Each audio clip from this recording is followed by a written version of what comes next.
The following program is video supplemental instruction. VSI is brought to you by the Teaching Center, UF's Learning Support Center, www.teachingcenter.ufl.edu.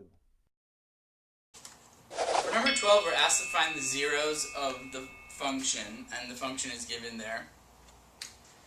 But there's a slight problem with this one, is because we have powers of 2/3 and 1/3, so we have fractional powers. These are involving roots.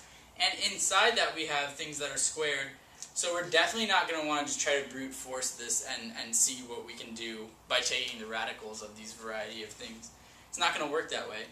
What you should notice, though, when you look at this, so I'll rewrite the function so I can illustrate what the pattern is that you should be recognizing, is that you have the same thing in both of these terms, and the power of this one is twice the power of that one, and then you have a constant. So this is a quadratic form, because we have essentially something squared, something by itself, and a constant. Because this power is exactly double that one, we know that's going to be the case, and that these bases are the exact same. So this is where you want to approach this by substitution. So we want to say that x squared minus 3 to the 1/3 power, let's call that u, just to give it a different variable, so that this will look more like a polynomial.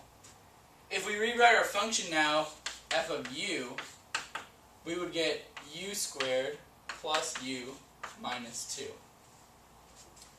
So remember that by calling u this middle one, this first term just becomes u squared because it has double the power. If there were coefficients in front of these, we would have to write them there also.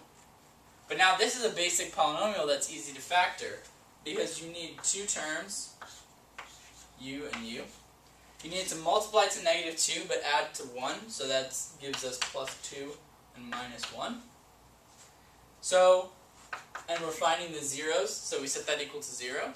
And we can just say that u equals -2 or u equals 1.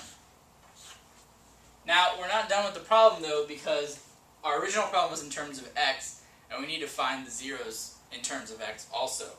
So now we just put back what we originally had. So we have two possibilities. We have x squared minus 3 to the 1/3 is equal to -2, or we have x squared minus 3 to the 1/3 is equal to -1.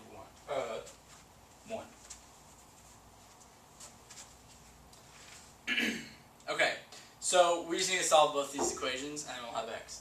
So we have cube roots here, so to get rid of them, we need to cube raised to the power of 3, both sides. So we'd get x squared minus 3 equals -2 to the 3rd power would be -8.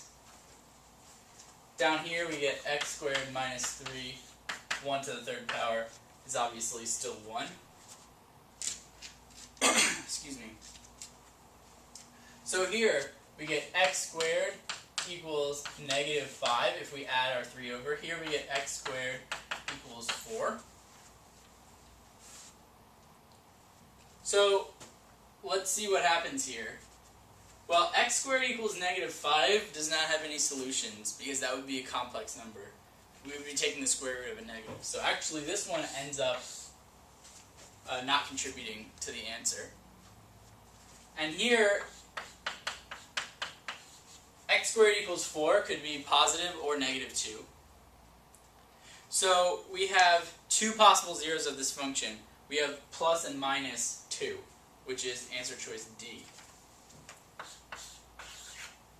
So be careful, and you can't discount the fact that you're going to get potentially, an answer that doesn't work just because at the beginning started out with like cube roots and with squared powers. It could have worked out, but it just so happened in this case that you'll get down to that. So don't assume anything about the problem beforehand.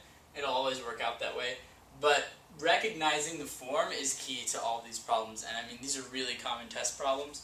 So make sure you realize that if you have a power that's double the other, even if they're fractional or they're a lot bigger powers, it doesn't matter. As long as one is double the other, that's all that matters, and you have a constant, then you can get a quadratic form. Occasionally you might have to factor something out of all of it first, but remember it has to be a common factor. So one really common mistake to a problem like this is saying that since these look similar, I'm going to factor something out. You can't do that because the 2 doesn't have that. So if they all did, then you would want to do that. But when it's in this form right here, it's a quadratic form, and learning to recognize that will help you tremendously. The Teaching Center, UF's Learning Support Center, www.teachingcenter.ufl.edu.